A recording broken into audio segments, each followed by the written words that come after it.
Salut la compagnie, c'est Jules Melon et aujourd'hui, dans un Ciné Critique, je ne suis pas seul puisque je suis avec le capitaine Critique. Comment vas-tu? Hola camarade, bien et toi?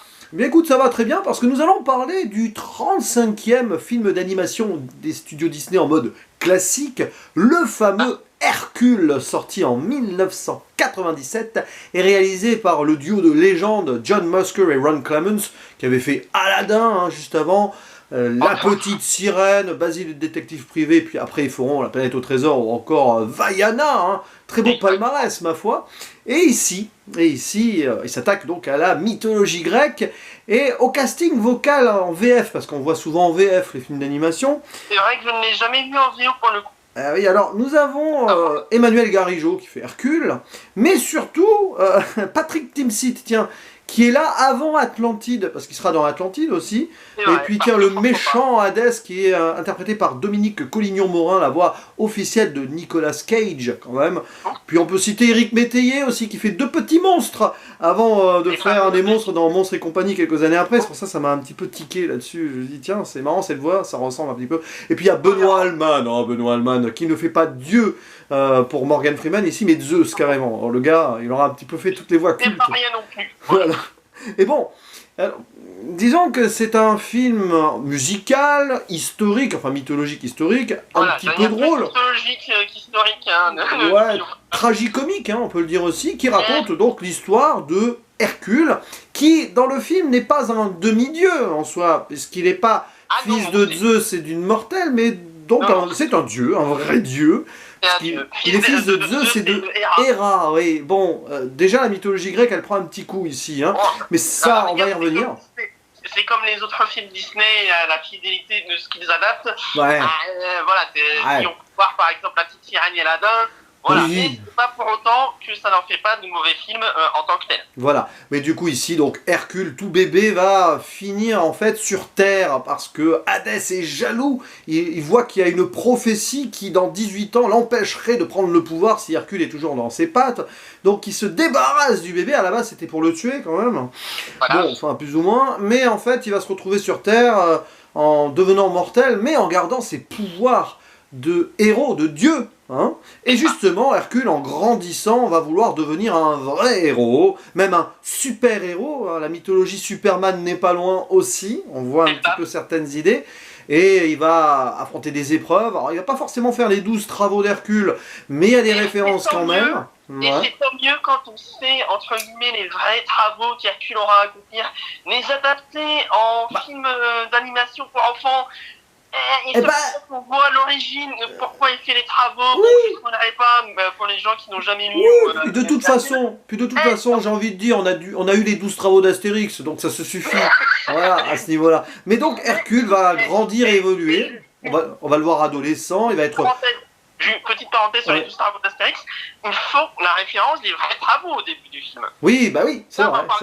Donc il y a une petite référence là-dessus. Mais on n'a pas de vénérable du sommet. Ouais. Non, on a Zeus si tu veux, mais... Niveau vénérable, on a vu mieux quand même. Et donc Hercule, en grandissant, ado, adulte, va être pris sous son aile par un certain Philoctète, exactement. Voilà. C'est le personnage doublé par Patrick Timsit, une sorte de satyre coach de héros. Voilà. Et après, il va tomber sur Mégara, une femme dont il va plus ou moins tomber amoureux. Il va se passer plein de choses. Le but de Hercule étant quand même de regagner ses galons de Dieu grâce aux yeux de Zeus, qui est un petit peu dur avec son fils. Enfin, bon, bref. L'héroïsme est une des thématiques principales du film. Qu'est-ce qu'un vrai héros, etc., etc., avec cette quête spirituelle, rite initiatique habituelle. Bon, et c'est drôle, enfin, il y a des chansons, ça on y reviendra, mais qu'en as-tu pensé de ce film que tu as revu pour l'occasion? Moi, c'est une découverte tardive, et oui, je rattrape mon retard Disney. C'est ça, moi c'est vrai que je ne l'avais pas vu à l'époque à sa sortie, à ce moment-là, je dois reconnaître que le style graphique m'avait un peu rébuté, ça a changé un peu de ce qu'on avait l'habitude de voir avec Disney. Je l'ai vu il y a quelques années et du coup j'en ai profité pour le revoir ici. D'ailleurs, petite dédicace s'il nous écoute à Nightmare Chronique Cinéma. Oui. Parce que, bon, comment dire. Il va t'adorer. Pour moi, ce film, c'est un potentiel gâché. Ouais. Voilà, il avait les cartes pour faire vraiment partie des grands films comme Le Roi Lion ou justement La Petite Sirène, mais je trouve que l'humour a trop parasité le film, ce qui fait que les scènes qui se veulent sérieuses et émotives, pour moi, n'ont pas marché à cause justement de l'humour gaguesque et de certaines références par-ci par-là, et la manière où il traite les méchants. Je sais que beaucoup ont adoré Hades en tant que méchant, on va en reparler aussi, mais j'avoue que lui, pareil, c'est vraiment le gros point potentiel gâché de ce film pour moi. Et toi? Alors, je suis un peu embêté avec ce film, j'ai beaucoup aimé certaines choses, mais il y a d'autres trucs qui m'ont presque fait sortir de l'œuvre. Presque. Oh là. La première chose, c'est l'humour. Parfois c'est drôle et tout, mais le problème c'est le dosage. T'en as partout. Et moi qui ressors d'une découverte vraiment positive de Tarzan, d'ailleurs en compagnie de l'ami Nightmare Chronique Cinéma, on en a fait une vidéo ensemble il y a un peu plus d'une semaine. Là c'est pas la douche froide, mais quand même, on voit que c'est pas la même gestion. Et le souci c'est que, à la rigueur, qu'il y ait beaucoup d'humour, oui, pourquoi pas, décomplexé et tout.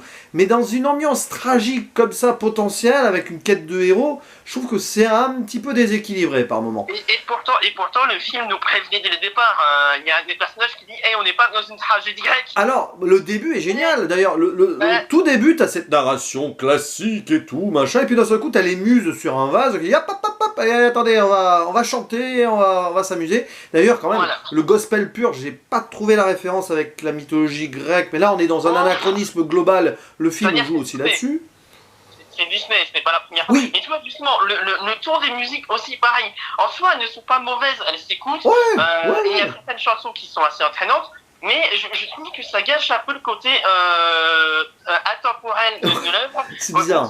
Où je sens vraiment avec ce film-là que Disney, entre guillemets, essayait déjà de changer son fusil d'épaule par rapport au classique qu'il avait fait avant. Ouais. Et que voulait Jones avec certaines, on va dire, références modernes, vraiment à l'époque, mais qui aujourd'hui font un peu dater. Et justement à l'humour et à certaines façons de parler qui fait que... Alors, je me souviens plus si Cusco est sorti... non, Cusco est sorti après. Après, ouais. Mais à ce moment-là, on sentait déjà qu'il ne voulait plus faire, on va dire, le film vraiment épique et tragique, mais plus se tourner à l'humour et au no sérieux, alors qu'il y a des scènes sérieuses. Alors, la même année, si je me trompe pas, il y a Georges de la Jungle qui est sorti en film live-action Disney. Bah ouais, voilà, on voit l'idée quoi.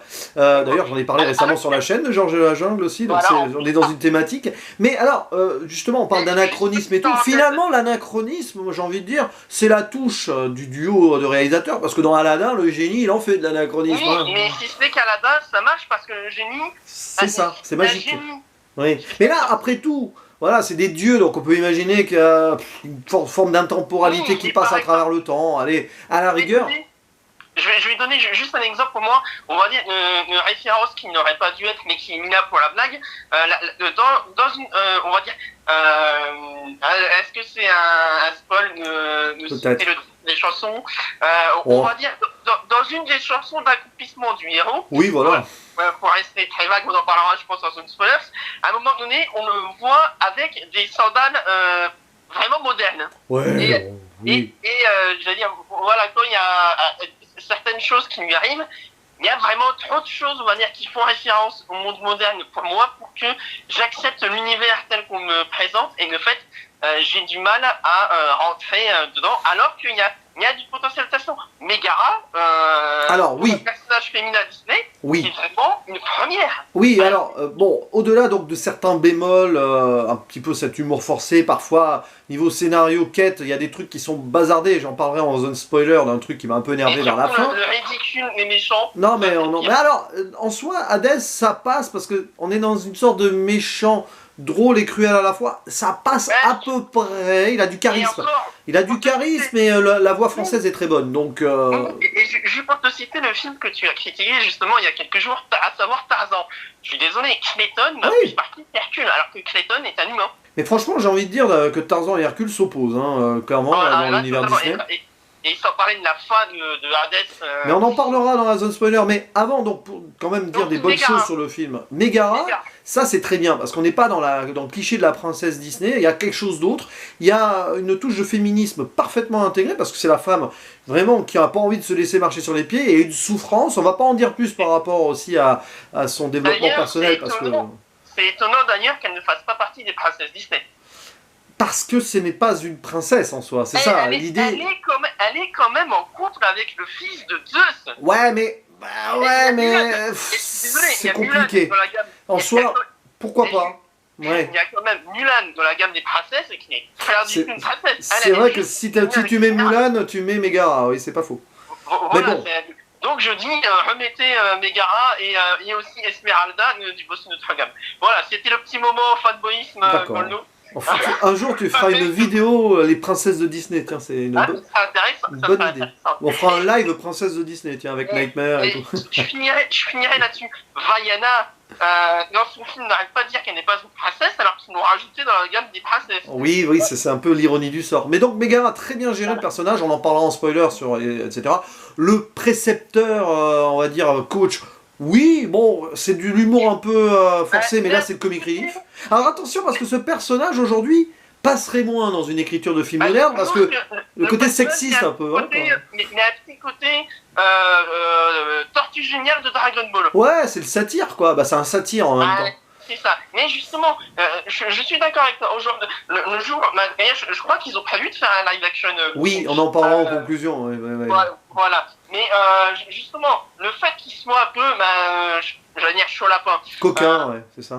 Voilà, coquin, justement, ça joue, on va dire, en faveur des femmes, dans le sens où, quand on voit qu'il essaie de sortir avec n'importe qui, on voit qu'il est montré de manière ridicule et donc on n'a pas envie de lui ressembler. Mais oui, mais ça c'est très bien, Megara d'ailleurs le remet à sa place plus d'une fois. Et puis alors, il y a un truc qui me perturbe. Je trouve que c'est à la fois pas bien et bien, c'est bizarre, hein, mais donc c'est la réappropriation de la mythologie grecque. Quelque part, tout mélanger comme ça, c'est fun, parce que tu fais un raccourci historique, tu mélanges tout, mais Pégase n'a rien à faire avec Hercule, normalement. Il y a un truc avec une gorgone à un moment qui est mentionné, c'est pas Hercule non plus, mais il y a aussi des trucs réalistes, réels, enfin de la mythologie grecque, donc réels, entre très gros guillemets, Hercule avec l'hydre de Lerne, le lion, là... D'ailleurs, je sais pas s'il n'y a pas une référence au roi lion, vite fait. Si. Bon. Disons que ça peut faire une suite au roi lion. Non, c'est ça, je sais plus, c'est le lion, je sais plus comment il s'appelle, le lion, voilà, bref. Oui, c'est ça, oui, il y a une référence à Scar, c'est bien ça l'idée. Et puis bon, pourquoi pas, mais puis référence au héros grec, quand donc le coach parle d'Achille, ils ont tous eu un défaut et Achille avait même son talon. Oui, merci, on a compris. Bon, mais le problème c'est que si tu essayes de donner une dimension éducative un petit peu aux jeunes, parce que c'est au programme, il me semble, la mythologie grecque du collège ou du primaire, bon, on en parle. À l'époque, oui, dans mes souvenirs, oui, après ça a peut-être changé l'éducation. Ouais, tu montres ça à des enfants qui étudient à peu près le sujet, oulala, tu les perds, parce que c'est un peu le bazar. Ne serait-ce que donc le fait que Hercule soit pas vraiment un héros, mais un dieu qui a perdu son statut de dieu, très, très étrange. Et puis d'autres choses. Alors justement, ce concept-là, quand même, de héros pour en faire un super-héros. Il y a clairement des références. J'ai eu l'impression de voir un peu Superman. Ben oui, t'as une relecture de Superman, là, quand même. Megara l'appelle une fois Superman. Oui, puis c'est Loïs, quoi. Et puis le père de Zeus, qu'à un moment, il va dans le temple de Zeus, comme Superman qui va dans son repère, là, dans les glaces, etc. Mais totalement ça va avec Jorel, justement. Oui, Jorel. D'ailleurs, ça, tu vois, justement, c'est, on va dire, un des bémols pour moi avec le reste, dans le sens où j'ai du mal à voir, on va dire, la cohérence des pouvoirs des dieux. Après tout, attention, Superman, c'est considéré comme un dieu sur Terre, d'une manière ou d'une autre.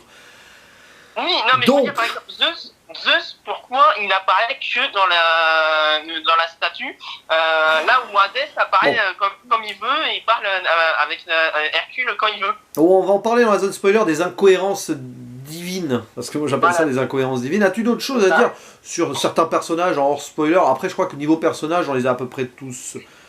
Disons que les méchants de fin, voilà, pour moi c'est vraiment on va en parler. Je sens vraiment une volonté de plus de faire rire que de raconter vraiment une histoire, ou de faire avoir d'autres émotions que l'humour, ce qui fait que je peux comprendre qu'on en garde un bon souvenir, mais tu vois, là où, par exemple Aladdin et le roi lion ou la petite sirène, c'est pas le terme rigolo qu'on viendrait mettre en premier pour les ou même Tarzan, tu dirais pas c'est rigolo. alors qu'il y a des moments humour gaguesques dans ce film. Oui, Là bon. où malheureusement Hercule, et c'est ça qui est dommage, c'est que pour moi c'est le seul véritable terme que je mettrais devant, à savoir c'est un film rigolo. Oui, alors, avec des bonnes chansons, bon, les chansons en mode gospel et tout, c'est marrant parce que t'as l'impression que le duo essaye d'anticiper ce qu'ils feront plus tard avec la princesse et la grenouille, d'une manière ou d'une c'est autre. comme ça. Et puis alors, il y a un autre truc quand même, avant les spoilers, c'est le fait qu'il soit discriminé, Hercule, adolescent, ça c'est bien, parce que c'est une discrimination à l'envers. Le gars, il est censé être fort et tout, mais il n'est pas accepté pour cela. C'est très, très bien, dans un sens. Et pourtant, et en soi, les gens, entre guillemets, c'est pas tant qu'il a une super force qu'il Il est maladroit. qu'il a des gènes, Ouais. mais c'est la manière dont il l'utilise. Ouais.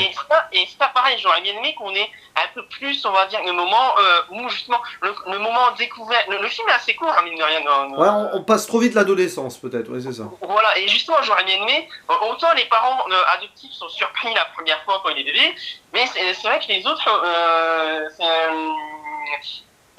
ils n'ont pas peur de lui parce qu'il est super fort, mais parce qu'il est super maladroit. Ouais, mais c'est ça qui est bien, enfin, on tourne un peu en dérision la force, donc pourquoi pas aussi. Tout n'est pas dans la force physique, c'est ça l'intérêt aussi. Puis tant qu'il ne s'est pas trouvé lui-même avec ses origines, parce que c'est ça le début de l'histoire, bah, il est perdu, donc il est maladroit. Bon, ça passe. C'est ça, et on peut se demander d'ailleurs pourquoi Hades, à ce moment-là, avant, n'a pas fait plus de recherches que ça. Et bien justement, on va passer dans cette zone spoiler où il y a quelques incohérences. Alors le problème, Hades ne vérifie même pas que ses sbires ont fait le boulot, mais bon, à la rigueur, pourquoi pas. Mais après, il n'a jamais vent que Hercule a survécu, alors que il est censé quand même être le maître des enfers, des morts, des gens comme ça, et il n'a jamais vu passer Hercule dans ses âmes. Mais ça, et surtout, Hercule est connu dans le lieu. Les villageois savent qu'il et dans l'introduction même, Zeus et Héra ont vu qu'il avait survécu et qu'il avait été adopté. Les dieux le savent. Oui. Mais personne ne s'est dit, et sachant qu'à ce moment-là, il ne soupçonnait pas Hadès, personne ne s'est dit, tiens, si on allait en parler avec Hadès. Oui, et puis Zeus, donc s'il le sait, pourquoi il va pas voir son fils à un moment où il dira non, mais ouais, bon là c'est un petit peu, c'est pas ta gueule c'est magique, mais pas loin, d'une manière ou d'une autre. Ta gueule c'est divin. Ta gueule c'est divin, c'est pas mal, tiens, c'est une nouvelle alternative. C'est la version grecque de ta gueule c'est magique. Voilà. Mais pareil, pour rester dans les méchants, je t'avoue pour moi, le gros point faible, encore plus que les autres, la gestion des titans.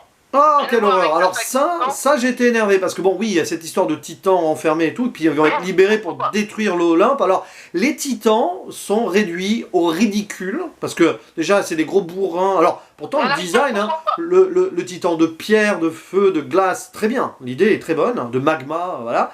Et à un moment, bah, déjà, ils se trompent d'endroit, et hop, l'Olympe, c'est par là, ok? Puis après, ils sont dégommés en deux temps, trois mouvements.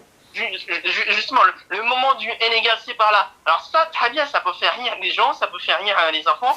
Moi, ce moment-là a décrédibilisé totalement l'arrivée des titans. Et nous qui aimons beaucoup les films de monstres, les kaijus, etc., c'est dommage, c'est l'attaque des titans. Voilà. Tu parles, ouais. C'est un peu ça. Et du coup, pareil, le pouvoir des dieux. Donc Zeus ne choisit pas lui-même d'envoyer ses éclairs, mais c'est comment il s'appelle notre ami forgeron. Non, c'est pas Arès, ça c'est Wonderman. Comment il s'appelle Bref, l'ami forgeron. Voilà, notre ami, c'est lui qui forge les éclairs de Zeus, mais pourtant on le voit au début en colère parce qu'il a perdu son enfant Zeus, et on voit des éclairs sortir quand même, arriver quand même. Ouais, mais bon, après, le fait est que c'est la fin qui peut poser problème, mais il y a quand même un bon truc. C'est le personnage de Mégara qui est en plein dilemme, parce qu'en fait, c'est une des sbires de Hadès, et elle tombe amoureuse quand même de Hercule, et à un moment, elle sait plus quoi faire, et c'est compliqué. La relation entre Hercule et Mégara, c'est le grand point fort du film, parce que... Et d'ailleurs, c'est l'une des rares femmes Disney à avoir déjà eu une histoire avant le film. C'est vrai. C'est pas la jeune fille pure et tout, c'est une fille qui a souffert, on voit, qui a vendu son âme, plus ou moins, enfin bon, c'est un peu compliqué. C'est littéralement ça, elle a vendu son âme pour sauver la personne qu'elle aimait, mais cette personne est partie voir un autre. Et du coup, elle se donne une nouvelle chance, mais elle le regrette d'être au service d'Hadès, parce qu'elle se rend compte que son super mal, le Wonder Boy Hercule... Pour moi, pour moi, sa chanson est la meilleure chanson du film. Oui, mais les chansons, moi, je trouve qu'elles sont vraiment bien. Après, elles sont un peu anachroniques. Voilà. Elle est moins anachronique que la chanson de Zéro en Héros. Ah oui. Les gobelets, le côté pop de la chose, mais avec les fangirls et tout ce qui s'ensuit. Oui, bon. C'est ça qui est dommage. C'est pour montrer que le côté héroïsme, c'est pas dans la gloire et tout, c'est dans ce qu'on peut faire vraiment. Il faut sauver les gens qu'on aime vraiment. Ça manque de subtilité. Oui, mais là, on voit que c'est vraiment plus pour les enfants. Mais au moins, cette relation va au bout des choses. Il la sauve des enfers. Là, il y a encore des références qui sont pas Hercule. Bon, pourquoi pas, hein, c'est bien. D'ailleurs, petite parenthèse sur l'enfer. Pourquoi Hadès ne sort pas du puits? Hadès, j'ai l'impression que... Oui, il sait pas trop où il habite, en fait. C'est le dieu des enfers, normalement. Ouais, il y a des petits problèmes avec son écriture. Tiens, ça me fait penser qu'on n'a pas parlé des moires aussi, les prophètes. Oui. J'aime bien l'idée, les prophètes du passé, présent, futur, c'est un peu Scrooge aussi. Hein. Non, il y a plus ça. Mais du coup, peut-être que lui s'est aspiré entre guillemets des vrais de la mythologie grecque. Oui, c'est clair. Mais justement, elles sont censées voir le futur. Donc comment ça se fait qu'elles sont surprises de voir que le film redevient immortel? Non, mais en tout cas, ce qui est sûr, c'est que la prophétie se réalise, il n'y a rien à faire. Hein. Oui, Quoi qu'il arrive, c'est ça qui est drôle. C'est vrai aussi là-dessus. Et pareil, alors je vais poser une question toute bête. Ouais. Et encore, je n'ai pas envie d'être vulgaire. Mais Hadès envoie ses monstres un par un. Pourquoi il les envoie pas tous en même temps?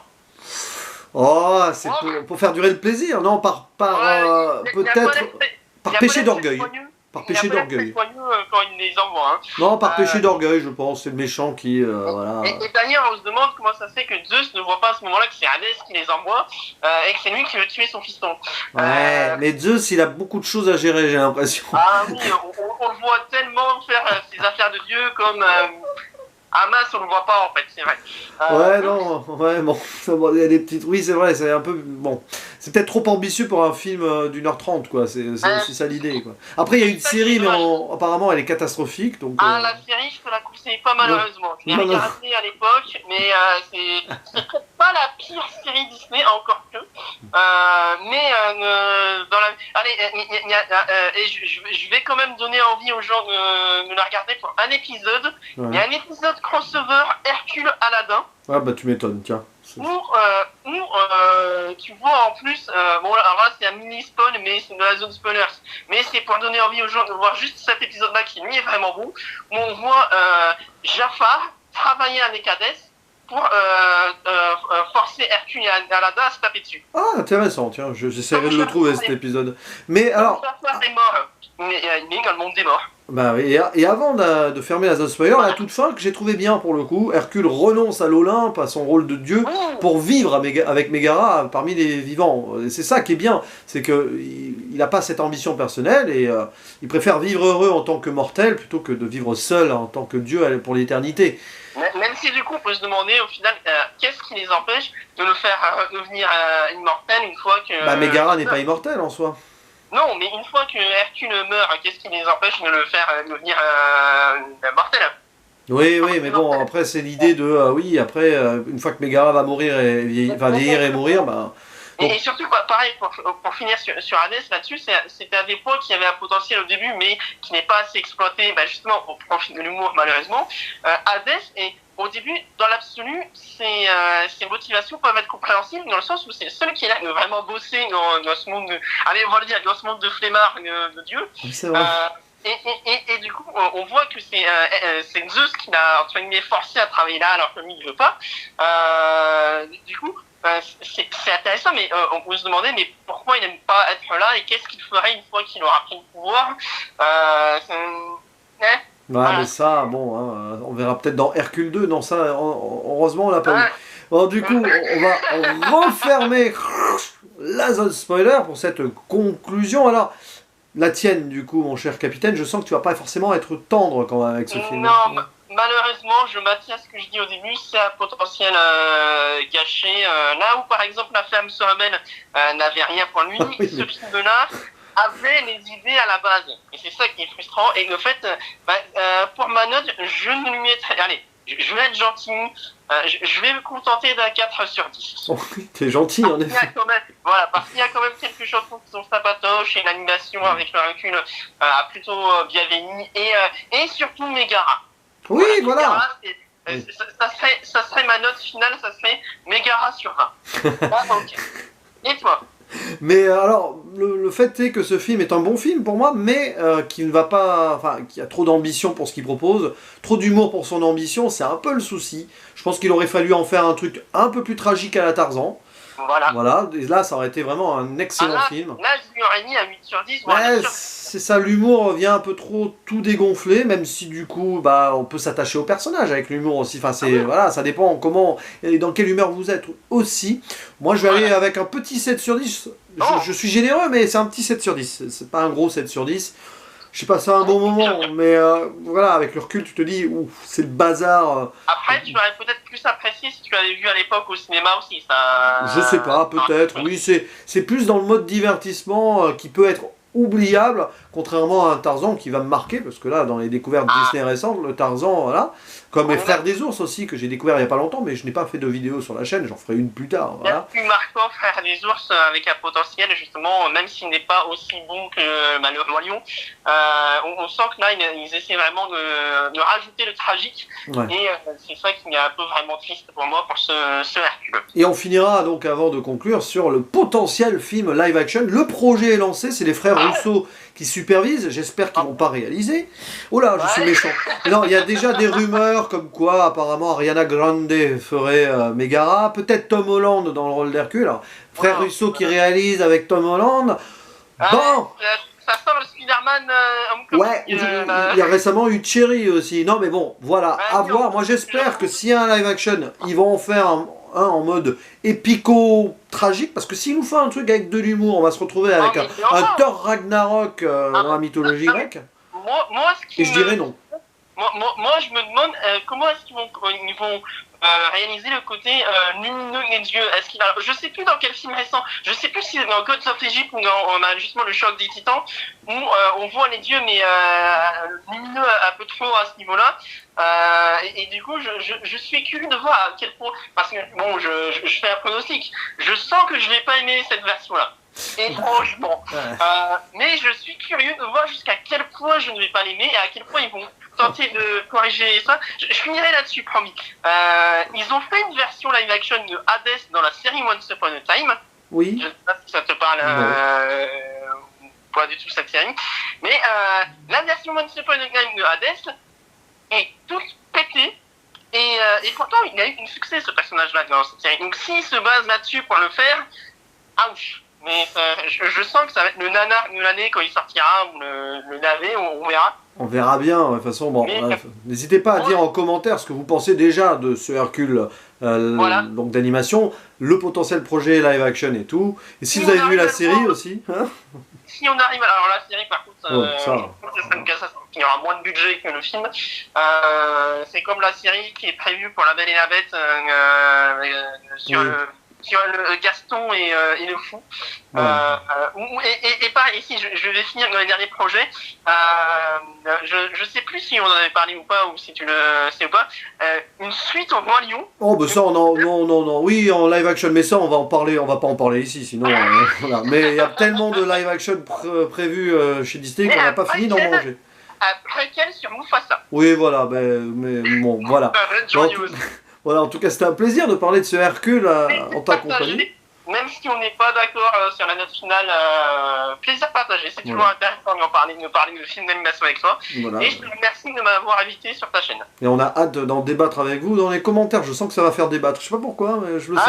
Étonnamment aussi. Voilà. En tout cas, il ne reste plus qu'à faire le mot de la fin, le traditionnel. À la prochaine. Ciao.